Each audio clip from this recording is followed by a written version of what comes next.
You're lying in bed, 3 in the morning. You've done the math 6 times already. Rent's due Friday. You've got 400. You need 8. Your mind won't stop. It loops through the same calculations. The overdraft fee, the late penalty, which bill can wait another week. You're not sleeping. You're accounting. And here's the thing. That mental loop isn't just keeping you awake, it's literally stealing cognitive capacity you'll need tomorrow for everything else in your life. What if I told you that worrying about money does something measurable to your brain? Not metaphorically, not emotionally, but cognitively, like losing an entire night's sleep.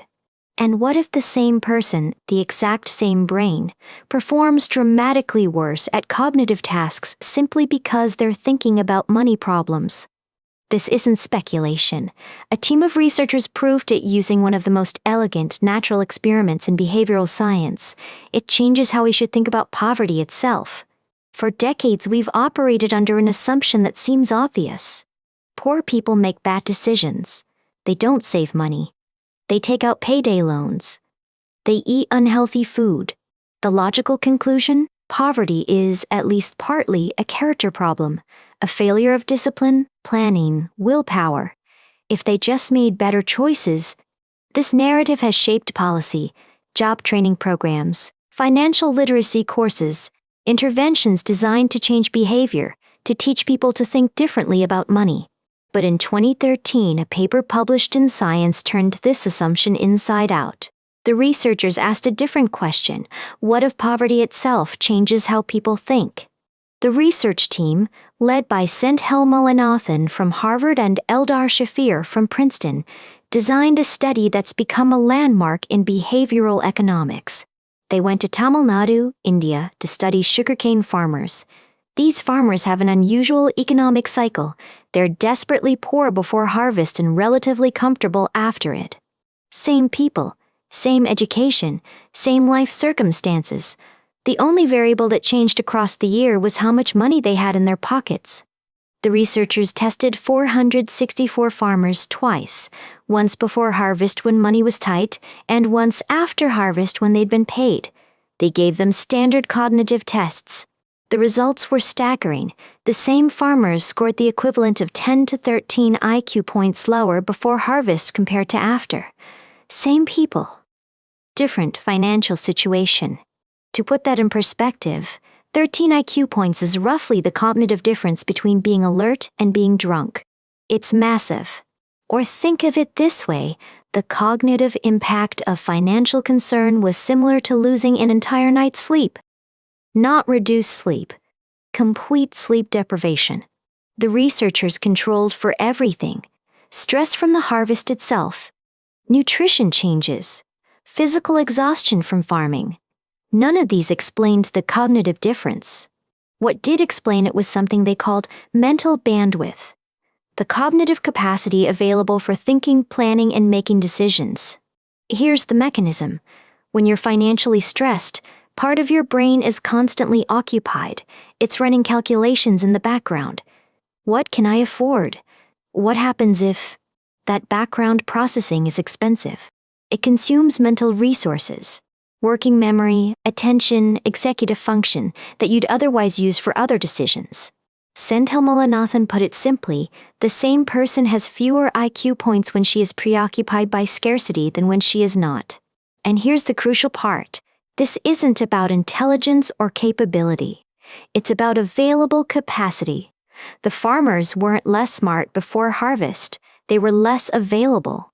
The researchers replicated this in American shopping malls. They asked people to imagine facing a car repair, either a small expense or a large, worrying one. When wealthier participants imagined the big expense, their cognitive performance stayed stable. When poorer participants did the same, their scores dropped significantly. Just thinking about a financial problem, not actually experiencing it, was enough to consume mental bandwidth. The worry itself was the tax. This cognitive tax creates what researchers call tunneling, an intense focus on the immediate crisis that crowds out everything else. Future planning disappears. Long-term thinking shrinks.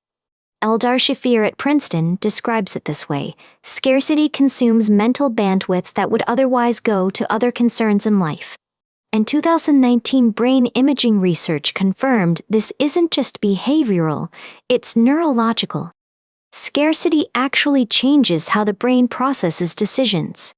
Under scarcity, the orbitofrontal cortex, involved in valuation, becomes hyperactive. Meanwhile, the dorsolateral prefrontal cortex, responsible for executive function, shows reduced activity. In plain terms, the brain under scarcity becomes hyper-focused on immediate value, what can help right now, while the planning and control centers go quiet. This explains temporal discounting, why people in poverty often choose smaller immediate rewards over larger future ones. It's not irrationality, it's architecture. Think about what this means. Every decision requires mental bandwidth: choosing what to eat, planning your commute, remembering appointments, managing relationships. If a significant portion of your cognitive capacity is consumed by financial worry, there's simply less available for everything else. The bandwidth is already allocated. This creates a vicious cycle. Financial stress reduces cognitive capacity. Reduced capacity leads to worse decisions. Worse decisions deepen financial problems, and around it goes. The researcher's interpretation was direct. It's not that poor people are less capable. It's that poverty itself is cognitively taxing. The condition creates the behavior. And this mechanism isn't limited to money. The researchers found similar effects with any form of scarcity: time pressure, social isolation, even calorie restriction. When dieters are hungry, they perform worse on cognitive tests. When lonely people think about their isolation, their mental bandwidth shrinks. The mechanism is universal. So what does this mean? First, and most importantly, it changes the moral framework of how we think about poverty. If cognitive impairment is a symptom of poverty rather than its cause, then telling people to just make better decisions isn't just unhelpful. It's pointing at the symptom and demanding it disappear. Recent 2026 research has added nuance. The effects appear to be context-specific rather than universal. Some situations trigger the scarcity response more than others. There's also ongoing debate about replicability. Some follow-up studies have found smaller effect sizes. Science, as it should, continues to refine the findings.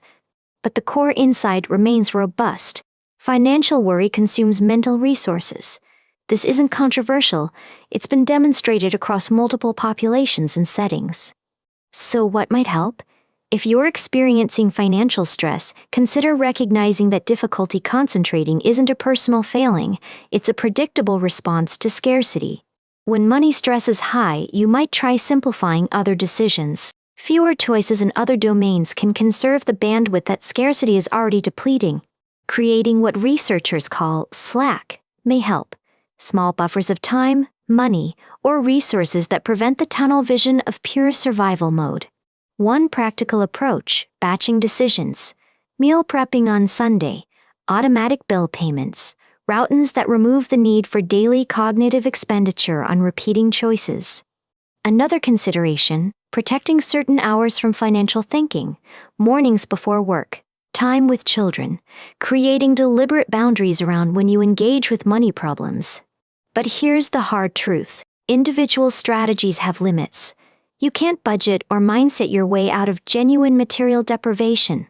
The research points toward policy implications, programs that reduce administrative burden for people in poverty, simpler forms, fewer hoops, preserve cognitive resources for other decisions. Cash transfers and financial cushions don't just reduce poverty directly, they may also restore cognitive bandwidth. The mechanism works both directions. This isn't about making excuses, it's about understanding mechanisms. When you understand why something happens, you can actually address it rather than moralize about it. The sugarcane farmers in Tamil Nadu weren't different people before and after harvest. They were the same people with different cognitive loads. That distinction matters. The same brain, different circumstances, different performance. That's not a character story, that's a resource story. And resources, unlike character, are something we can actually redistribute. If you found this perspective useful, consider sharing it with someone who might need to hear that their struggle isn't a character flaw. That reframe alone can reduce shame and open space for practical solutions. And if this is the kind of psychology that helps you understand human behavior better, hit subscribe. We explore research like this every week, the studies that change how you see the world. The broader lesson here is about humility, about recognizing that behavior we observe in others has context we might not see. That person making what looks like a terrible financial choice. You don't know what mental load they're carrying. You don't know what bandwidth they have left. We started with you lying awake at 3 a.m., running numbers you've already run 6 times. That loop isn't weakness. It's a cognitive tax, one that research has now measured. 13 IQ points, an entire night's sleep. That's what financial worry costs, paid in cognitive currency you didn't know you were spending. Next time you hear someone say, they should just make better decisions. Now you know why that advice misses the point entirely. The psychology of poverty isn't about character, it's about bandwidth, and understanding that changes everything.